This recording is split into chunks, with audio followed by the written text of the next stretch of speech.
Some children cry. Some laugh. But she did neither. She only stared, unblinking, unreadable, and far too quiet for a 7-year-old. The moment she whispered my name, everything I believed about love, loss, and fate came undone. My name is Oliver Hartley. I'm 31, a children's book illustrator living alone in a quiet stone cottage in the Yorkshire Dales. The sort of place people romanticize but rarely visit. It rains often, the kettle's always on, and life is slow, until it isn't. I wasn't looking for change or for people. And then, one rainy night, they left her at my doorstep. A silent child. A girl with wide eyes and secrets tucked beneath her stillness. This is not just a story about a child. It's about what she brought with her. And who I became because of it. The storm had passed, but its memory lingered in my bones. Morning broke with pale light and frost clinging to the windows. I found Clara in the garden, barefoot again, whispering to the tree. "Clara?" I asked softly. She turned to me slowly. "You drew me before." What? "You did. When you were small." I didn't know what to say. I could barely breathe. "How do you know that?" She didn't answer. Instead, she handed me something. A folded piece of paper. Torn at the edges. It was a drawing. My style. My handwriting. Clara, age 8, oak tree. I staggered backward. This was my sketch. From when I was a child. I remembered it like a distant dream, drawing a girl I'd imagined sitting under that tree. But I had never met her. At least, I didn't think I had. My hands trembled. "This isn't possible." Clara just smiled again. As if the world was moving exactly the way it was meant to. I drove into the village that afternoon. Asked around. Showed the photograph of the 1940s girl. Old Mrs. Langley at the bakery paused when she saw it. "Well, that's little Clara Donahue. Lived up on the hill during the war. Sweet girl. Went missing one day. Never found. Some say she wandered off into the woods and got lost. Did anyone live in that cottage after?" She squinted. "A few over the years. But not for long. Said it always felt too quiet." I didn't press further. Back home, I found Clara sitting at my desk, flipping through my sketchbook. "Do you remember the woods?" I asked her. She looked up. "They forgot me." "Who?" She touched her chest. "My voice. That's where it stayed." It made no sense, yet every part of me wanted to believe her. That night I had a dream. The kind that feels like memory. I was a boy again sitting beneath the oak tree. A girl beside me. Clara. She was laughing carefree. Drawing flowers in the dirt with a stick. "I'll wait for you," she whispered. I woke with tears on my cheeks. And the fire crackling beside me. Clara wasn't on the couch. I panicked. Ran through the cottage. Then outside. My breath fogged in the cold night air. She was there, standing beneath the oak tree looking up at the stars. "You came back," she said without turning. "I didn't know I'd been here before. You were lonely. Just like me." I walked to her slowly. "Who left you here? Who were those people?" She turned to me, voice steady now. "They didn't know me. Not really. I followed them. Until I found you." "Clara, what are you?" She didn't answer. Instead, she stepped forward and placed a small hand over my heart. "I'm the part you left behind." Then she hugged me. A tight, long, warm embrace. And I felt it. A memory, deep and aching, of a summer long ago, a promise under a tree, and a girl who had waited through time for someone to remember. I didn't sleep that night. I just held her hand and watched the fire burn down. In the morning, she said something before I could ask another question. "I don't have much time." "What do you mean?" "I came to say goodbye. But not yet. I wanted to feel something again." "You can stay." "I want you to stay." She smiled. "You're ready now. To feel everything you locked away." And then she drew one last thing, a picture of me and her sitting under the oak tree. And behind us, a woman holding a camera. The woman was Eliza. I didn't recognize her fully yet. But I would. Subscribe, like, share, comment if you've ever had a moment with someone that felt like fate caught up with memory. The days that followed were quieter, but not in the comforting way I was used to. My cottage had always been a sanctuary of silence. Crackling fires, rustling sketch paper, birdsong in the morning. But now the quiet felt conscious. Like it was listening. Clara spoke only once more that week. "I want to stay longer," she said, clutching the hem of her dress as she sat by the window. "But I don't belong here." She said it like a truth she had accepted long ago, but I couldn't. I wasn't ready. Her presence had cracked open something in me, memories that weren't memories, feelings that had no origin. The girl who once stood in a black and white photograph was sitting at my breakfast table, dipping toast into her tea like any ordinary child. Only nothing about Clara was ordinary. I contacted the authorities again. Local police. Social services. Even an old university friend who worked in child psychology. I described her. Gave them a physical description, mentioned the strange behavior, even confessed how she'd arrived. Every conversation ended the same. We'll look into it. But no one came. No one called back. It was as if Clara didn't exist on paper, in databases, or in any of the systems designed to find lost children. I considered going to London or Leeds, somewhere larger, more equipped. But every time I packed a bag, Clara would sit on the stairs and whisper, "They won't find me. I only came for you." How do you argue with that? One morning, I found her in the attic, sitting cross-legged among the old boxes I hadn't touched in years. She was flipping through one of my childhood sketchbooks. "You used to draw happier things," she said. I blinked. "I didn't know you could read." She looked up. "I read feelings." I sat down beside her. The floor creaked under our weight. She turned the page. "This one," she pointed. "You drew this when your mum left." It was a scribbled mess of dark lines and a crumbling house. "How do you know that?" She didn't answer. But she leaned her head against my shoulder. And for the first time, I didn't feel the weight of the past as something to run from. That afternoon, I received a visit. A knock, 2 taps. Nothing like the frantic knock from that stormy night. At the door stood a woman with chestnut hair, half tucked into a gray scarf. Mid-30s. Green eyes. Holding an umbrella dripping with soft rain. "Sorry to intrude," she said. "I'm Eliza Bramwell. I was told by Mrs. Langley that you were asking about an old photo." "Of Clara Donahue?" My breath caught. "Yes," I managed. "Come in." We sat in the lounge. Clara was in the studio drawing. I offered tea. Eliza spoke slowly, carefully. My gran was Clara's older sister. She passed away a few years ago, but she used to talk about Clara as if she'd come back someday. Like she'd never truly left. "Do you believe that?" I asked. Eliza hesitated. "I'm a historian by trade. I believe in facts. But I felt things. Seen things. Especially since my gran died. And when I saw your sketch online, the one of the girl under the oak tree, I just knew." "You saw that online?" She smiled softly. "It's gone a bit viral on local heritage forums. Someone shared it without your name. People are calling it the ghost of Hartley Cottage." I sighed. "Great. But that's why I came. Because I think Clara's story isn't finished." I glanced toward the studio. "She's here." Eliza froze. "What?" "She's alive. She eats, draws, talks sometimes. But she's not normal." Eliza leaned forward. "Can I see her?" Before I could respond, Clara entered the room, quiet as mist. Eliza gasped. The teacup in her hand trembled. "She's the same," she whispered. "Exactly the same. From the photograph in Gran's locket." Clara walked up to her. Looked her in the eyes. "You forgot me," she said simply. Tears welled in Eliza's eyes.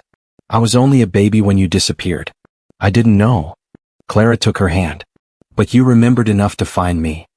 Over the next few days, Eliza visited often. She brought old letters, photographs, records. We pieced together a partial history of Clara's life. A life that had ended abruptly in 1944 when she vanished during an air raid evacuation. Except she hadn't vanished. She had stayed. Or something had. And now she was here. Eliza and I began to fall into rhythm. She'd bring history, I'd bring stories.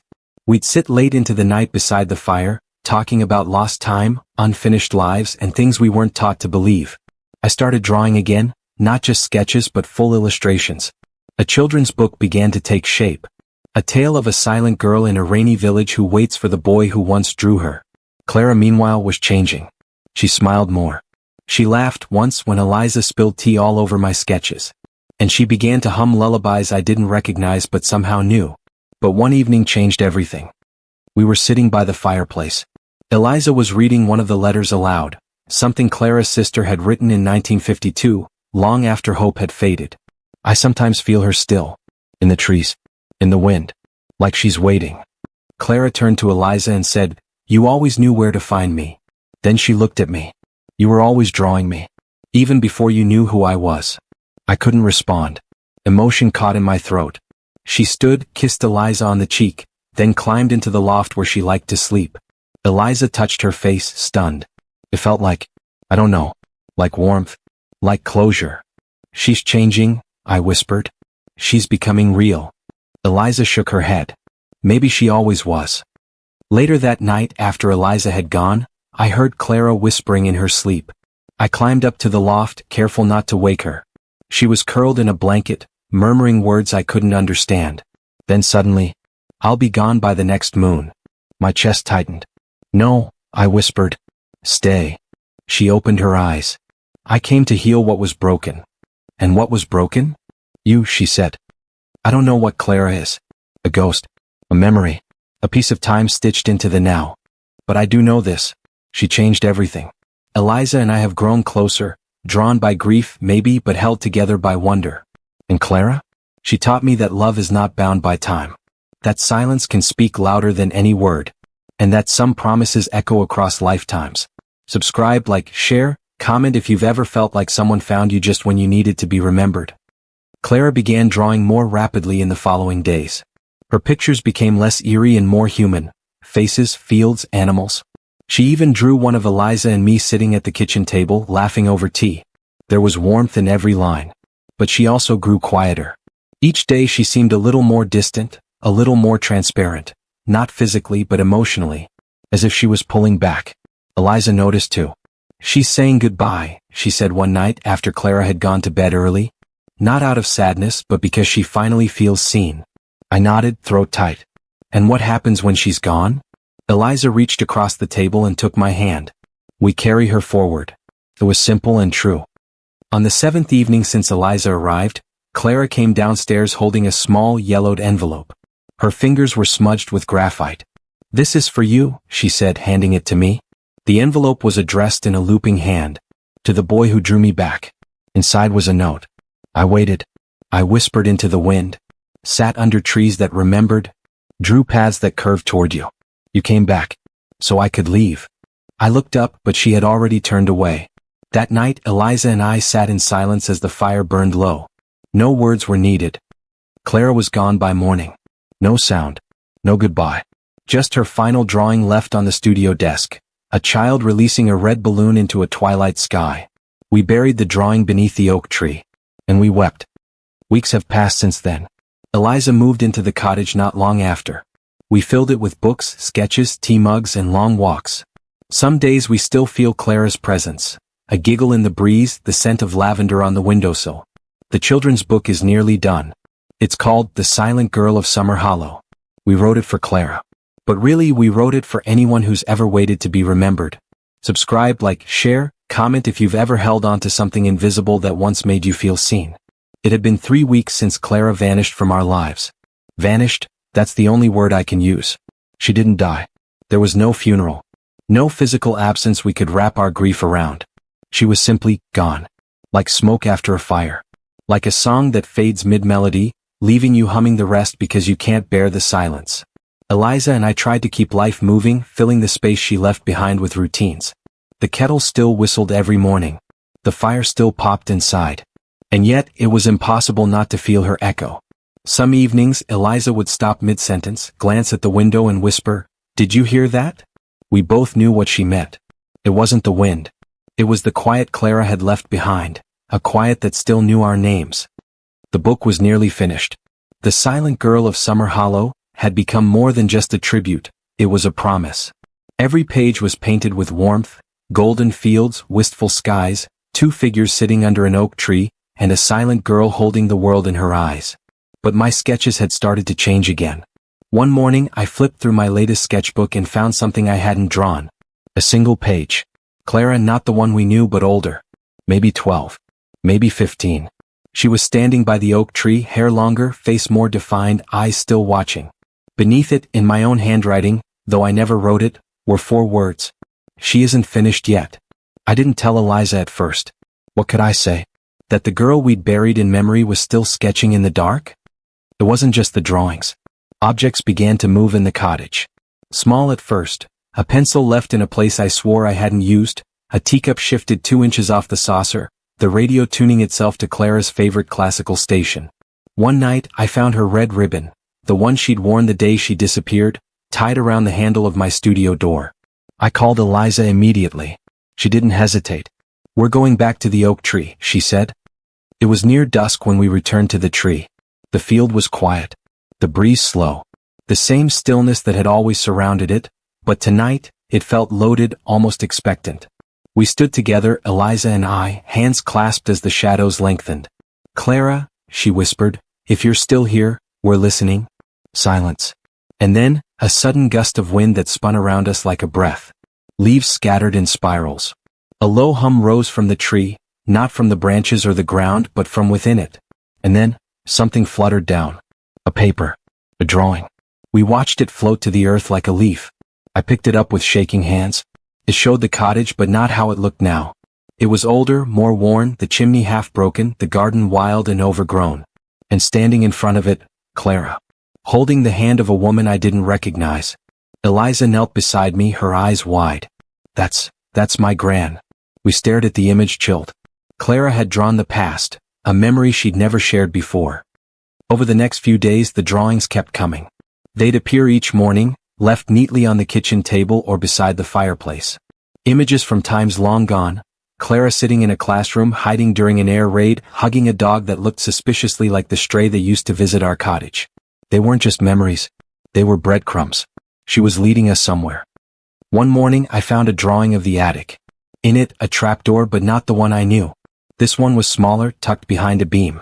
I climbed up immediately, heart pounding, and searched every corner. And there it was, a false panel in the floor hidden under a loose board. Inside, a tin box, rusted but intact. I opened it slowly. Inside were letters, dozens of them. All addressed to Clara. All unsigned. I read them one by one. Each a small act of love. Childhood secrets, promises, poems. They were from her sister, Eliza's gran, written over the course of her entire life, even after Clara had vanished. "She never stopped writing," Eliza whispered beside me. "She never stopped hoping." Tears burned in my eyes. Clara stayed because she was still being called. That night I sat in the studio alone, sketching. I drew Clara once more, this time standing at the edge of the woods, looking back over her shoulder, smiling. I didn't feel haunted. I felt held. Then I heard it, a soft whisper like breath through leaves. "Thank you." Just one word. But it filled every room in my heart. Eliza came into the room, wrapped in her shawl. "She's ready now," she said. "So are we." I nodded. "Do you think she left again?" Eliza shook her head. "No. She's part of us now. In the roots, in the house, in the ink of your pen." We stood together in the doorway of the studio. I reached for her hand. "Let's finish her story," I said. And we did. The official launch of our book was held at the village hall. We didn't expect much, just some locals, maybe a reporter from the Yorkshire Chronicle. But word had spread.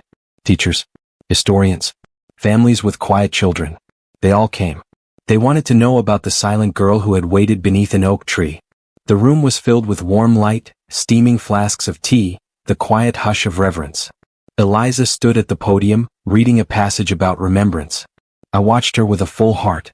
When it was my turn to speak, I didn't mention ghosts or drawings that appeared out of nowhere. I spoke about memory, about silence, about how some stories wait decades to be told, and how some children speak without ever saying a word. I ended by pointing to a framed drawing we had placed on the table. Clara, smiling, one foot lifted like she was about to step forward into a world that had finally seen her. "She taught us to listen," I said, "to what isn't said." Later that night, back at the cottage, we lit a candle by the oak tree. It flickered against the wind but stayed lit. Eliza laid one of her gran's letters at the roots, sealed with the red ribbon Clara had once worn. The wind picked up again, not strong but gentle, like fingers brushing past. And we heard it. Not a voice, but laughter. Distant, high, and full of life. We didn't speak. We just held hands and smiled. Weeks turned to months. Summer drifted into autumn. The book was well received, picked up by a small publisher in York. We were invited to talk on radio shows, podcasts, even interviewed for a BBC segment about folklore and lost histories. But we knew Clara's story was more than folklore. It was the truth. Eliza and I spent our evenings by the fire, reading letters, working on our next book. This one a collection of real village legends. The cottage felt fuller now. Not with people but with peace. Sometimes I still draw Clara. Not out of habit. Out of love. One morning I found another drawing on the kitchen table. Simple. A tree. A balloon. and a single word beneath it. Stay. I took it to Eliza. She smiled, brushing a tear from her cheek. Then we stay. And so we did. In the cottage where time folded in on itself. In the home where silence once lived. And love never left. Subscribe, like, share, comment if you've ever felt that some goodbyes are just beginnings in disguise. Eliza kept the photograph on her bedside table now, the one Clara had drawn of her and her grandmother standing in front of the old cottage. Every time I looked at it, I was struck by the precision, the way Clara had captured not just likeness but emotion. The quiet tension in her grandmother's hand. The protective curve of her arm around Clara's shoulders. She never talked much about her childhood, Eliza said one morning, tracing the edge of the frame. Said the memories were too heavy. We were sitting on the window seat, the sun not quite up, a chill still trapped in the stones of the cottage. The kettle had yet to boil. She felt guilty, I guessed. Eliza nodded. She was 10 years older than Clara. They were supposed to leave together that day. But her school bus came first. She always believed Clara stayed behind to wait for her. And never left. She never forgave herself. Even as an old woman. And maybe Clara never forgave her either. We sat in silence, the air between us full of ghosts. Then Eliza reached into a drawer and pulled out a parcel, bound in twine, fragile with age. I found this in my grand's trunk last night. I thought I'd gone through everything, but somehow this slipped past. She handed it to me. Inside was a series of sketches. Drawings that looked eerily like mine. Same style. Same soft edges. Same shading technique. But they weren't mine. These are hers. I asked. Eliza nodded. My gran was an illustrator too once, before she became a historian. I flipped through them carefully. Sketches of two girls under an oak tree. A picnic blanket. Paper crowns. Rain boots. A dog with a stick in its mouth. She remembered, I whispered. Every detail was intimate, not imagined but lived. I think she kept drawing Clara. Even after she stopped speaking about her. She couldn't say it out loud, Eliza said. So she said it with ink. That afternoon, we drove to Hartley, the small village where Eliza's grandmother had grown up. It had taken weeks to trace down names, letters, and records. But what pushed us forward was a detail Clara had drawn in the most recent sketch. A brass key hanging from a red ribbon, looped around an iron fence post. When we arrived, the village was quiet. Rows of stone cottages nestled against sloping fields, all warmed by the same late autumn light. I haven't been here since I was 10, Eliza said, stepping out of the car. But it feels like stepping into a memory. We found the churchyard first. Small. Overgrown. And there it was. The key. Exactly as Clara had drawn it. Hanging from a rusted post, where an iron gate had long since crumbled away. Eliza reached for it. Her fingers trembled. Attached to the key was a tag. Donahue, 1943. It unlocked a door at the back of the church. A storage room filled with old records, broken hymn boards, and musty books.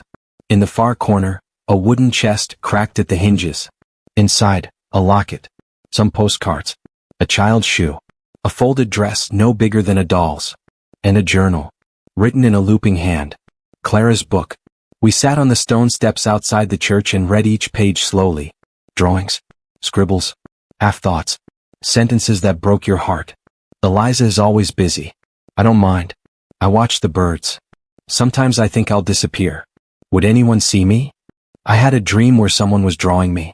I think I smiled. Eliza clutched the pages to her chest. She knew, she whispered. Even then.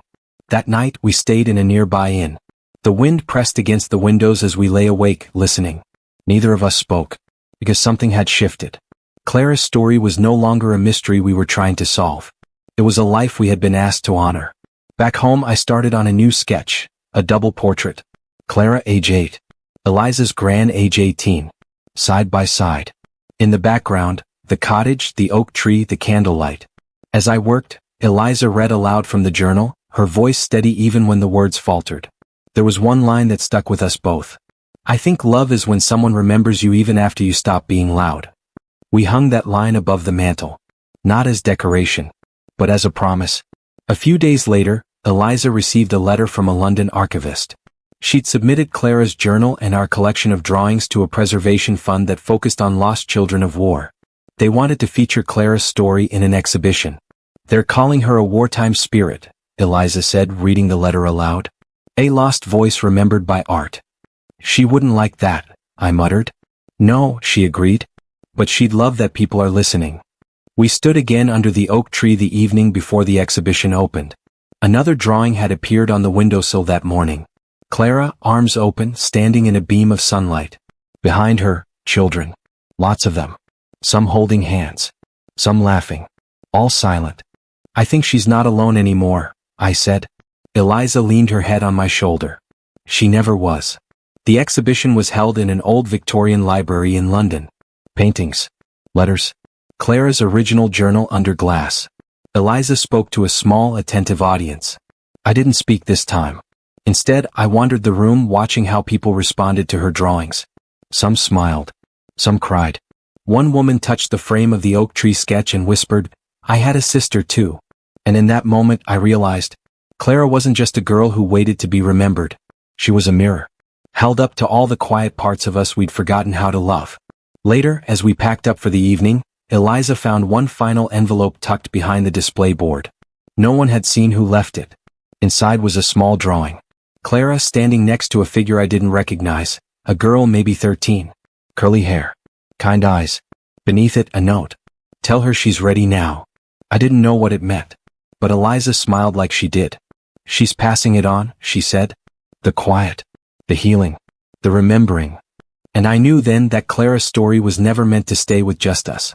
It belonged to everyone who had ever been left behind in silence.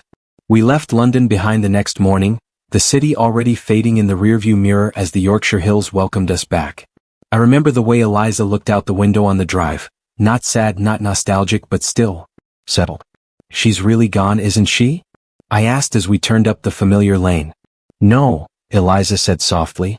She just doesn't need to haunt anymore. That word, haunt, had shifted meaning for both of us. Clara hadn't haunted the cottage.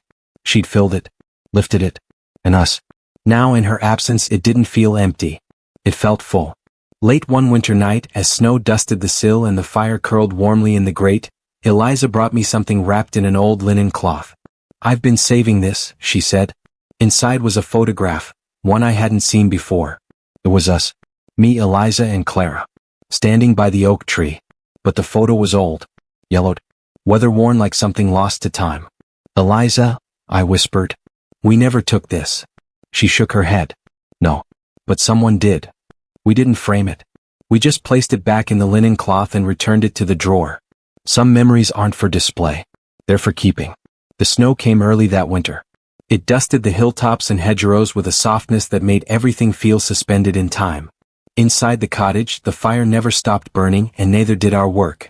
Eliza spent her days sifting through donated letters from families touched by Clara's story. I sat by the window, sketching in charcoal and ink, my fingers permanently smudged with memory. But something had shifted. Not between us. Not in a way that was spoken aloud. It was quieter than that. A space had formed. Not a gap, not a distance, but a waiting. A truth neither of us had voiced. Not yet. One night, I caught Eliza staring at the oak tree again. Her tea had gone cold in her hands. You've been quiet, I said gently. She didn't answer right away. Her eyes remained on the glass, on the white branches beyond. I keep thinking about Clara's last drawing, she said finally. The one with the other girl. The one we didn't recognize?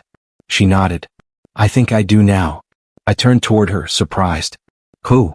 I think it's me, she whispered. Not as I was. Not even as I am. But who I'm meant to become. Who Clara wanted me to become. There was a silence, deep and full. Then I said, maybe she was showing you it's time to let something in. Eliza turned to me. Her eyes shimmered with the reflection of the fire.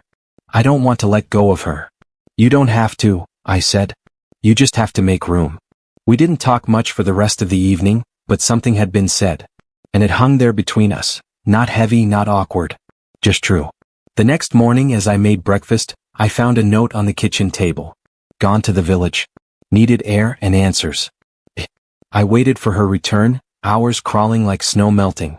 She came back near dusk, cheeks flushed from the wind, eyes bright. What did you find? I asked. She reached into her coat and pulled out a letter, yellowed, handwritten.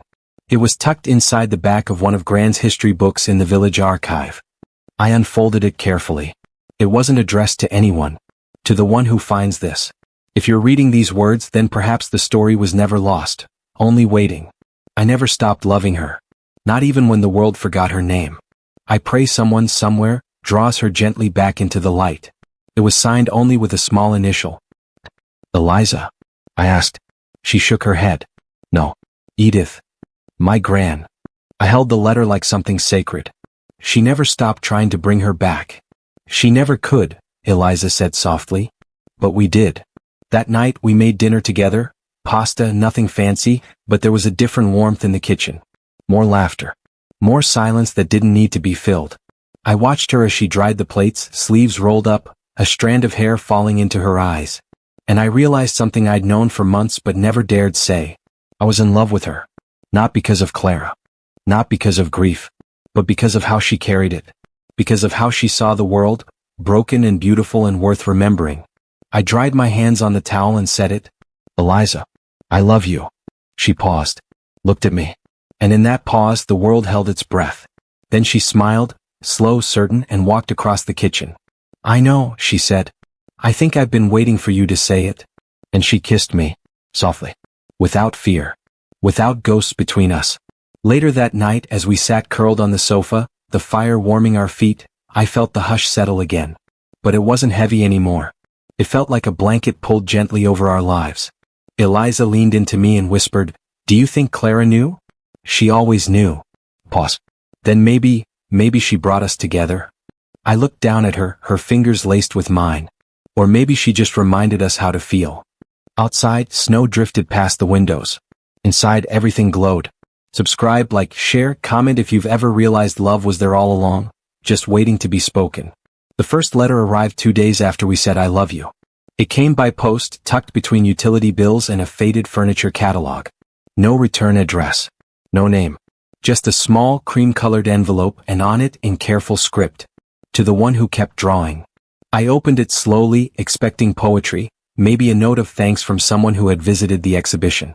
What I found was something else entirely. Inside were 3 folded sheets. Handwritten. In pencil. Delicate cursive, like someone unsure of the words even as they wrote them. I remember your name. I remember you drawing the girl with the balloon. I think I saw her once. Or maybe I was her. There was no signature. Just the date. 1947. I read it twice. 3 times. My pulse thumped in my ears. Eliza. I called. She came from the study, a stack of photo albums in hand. When she saw my face, she set them down gently. What is it? I handed her the letter. She read it in silence. Her lips moved slowly. Then she said what I had been thinking. This is real. We contacted the archivist in London, wondering if the letter might have been found during the exhibit and forwarded, but they had no record of it. More came over the following week. Each one handwritten. No return address. No name.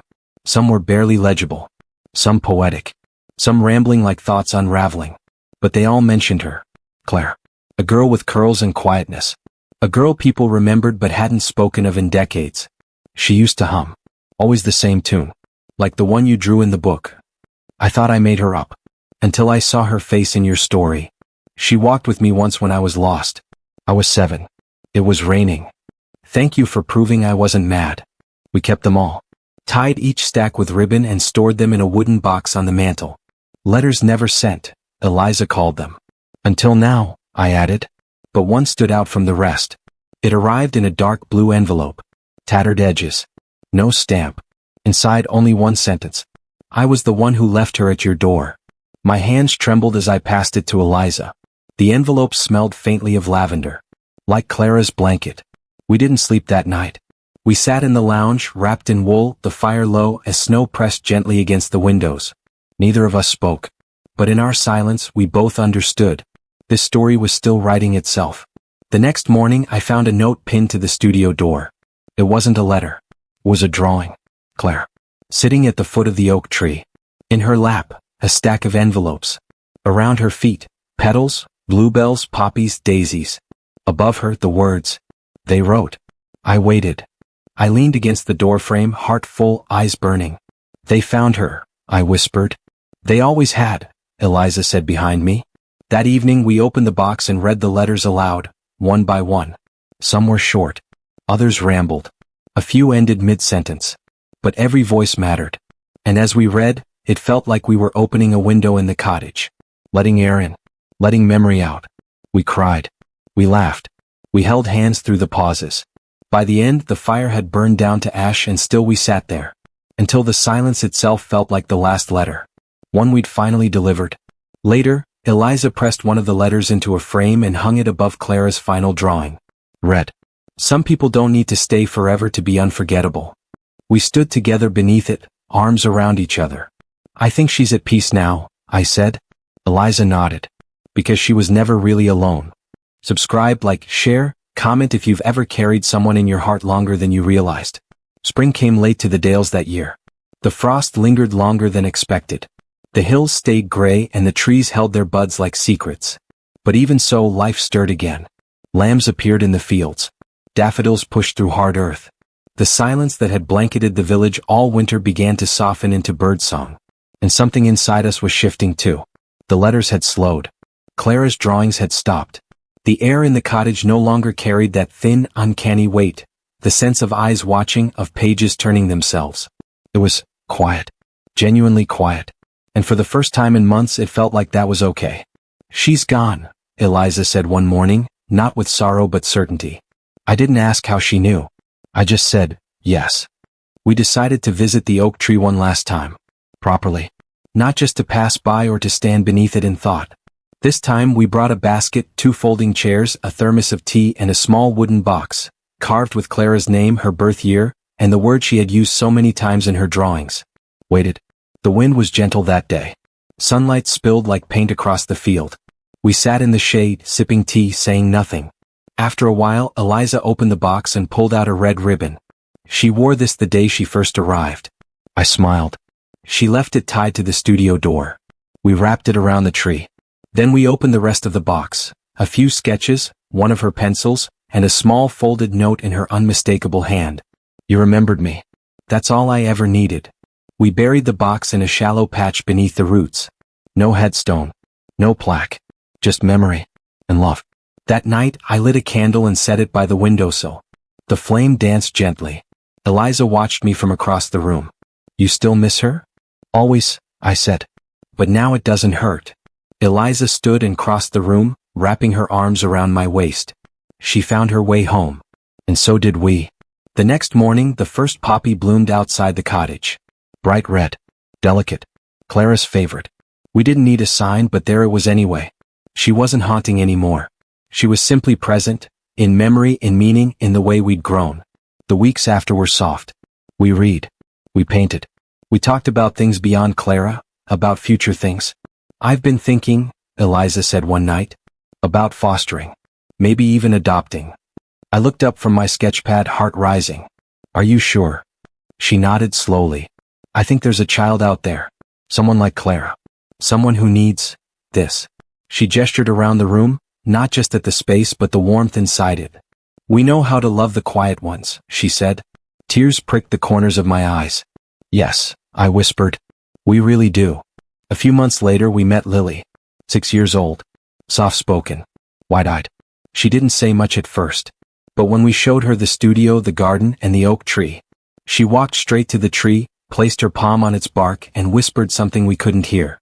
Then she turned to us and smiled. That night, as she colored quietly in the lounge, she looked up and asked, "Who's the girl in the picture with the red balloon?" We glanced at each other. Eliza smiled. That's Clara. She used to live here? She did, I said. She still does, Lily said with a nod. Then she went back to coloring. Like it was the most natural thing in the world. We didn't need to say anything. We just listened. To the quiet. To the fire. To the home we'd built from memory and made new again with love. The cottage has changed over the years, not drastically, not visibly to most. But it's in the feeling. The way warmth settles into its corners now. The way the air carries laughter instead of echoes. And footsteps. Little ones. Lily fills this place with color and music and the quiet kind of magic that only a child can bring. Not unlike Clara once did, but different too. Clara had arrived like a question. Lily came as an answer. She doesn't ask about Clara much, though we keep her picture above the fireplace. A drawing of her beneath the oak tree, holding a red balloon. Lily sometimes stops and looks at it before bedtime. She's happy, isn't she? She asked one night as I tucked her in. She is, I told her. Because she knows we're looking after this place. After each other. Lily smiled, rolled over, and was asleep within minutes. Eliza joined me in the hall, her hand brushing mine. She's becoming hers too, she said softly. The children's book lives on shelves in libraries now. Not just in Yorkshire, but in schools in London, homes in Canada, and a tiny bookstore in Lisbon run by a woman who swears she once dreamed of Clara long before she ever knew her name. We receive letters. So, people thanking us. Sharing names. Stories. Memories. I had a sister who vanished. My son didn't speak until he was 9. Now he reads Clara's book every night. Your story reminded me I wasn't alone. We keep them all. Wrapped in ribbon. Bound by silence and gratitude. One day they'll be Lily's. She'll know Clara not as a ghost but as a thread, woven through generations. Last week, Eliza and I took Lily to the oak tree for the first time that season. She ran ahead of us, ribbon in hand, giggling through the tall grass. When we caught up, she tied it gently around one of the low branches. I told her thank you, Lily said. For the pictures. For waiting. I knelt beside her, pressing a kiss to her temple. She heard you, sweetheart. She always does. That night, as stars freckled the sky, I sat by the fire, sketching the three of us beneath that tree. Not for a book. Not for display. Just for us. In the drawing, Clara stands in the background. Not a ghost. Not a memory. Just a presence. Smiling. Content. Watching love grow. In the years since Clara arrived, and since she left, I've come to understand something I couldn't back then. Some people are not meant to stay forever. But they come to show you what forever means. They arrive quietly. Disrupt everything. Heal what was broken. And then gently they leave. But they leave you better. So if you find yourself in the quiet, if you feel a hush that feels like memory or love or something else entirely, don't be afraid. It might be someone remembering you. Or someone asking to be remembered. And if you feel something shift in your chest like an ache you didn't name, it might be the truth of the heart speaking softly. Love remains. Always. Subscribe, like, share, comment if this story touched a place in you that still remembers something soft, something sacred, something never forgotten.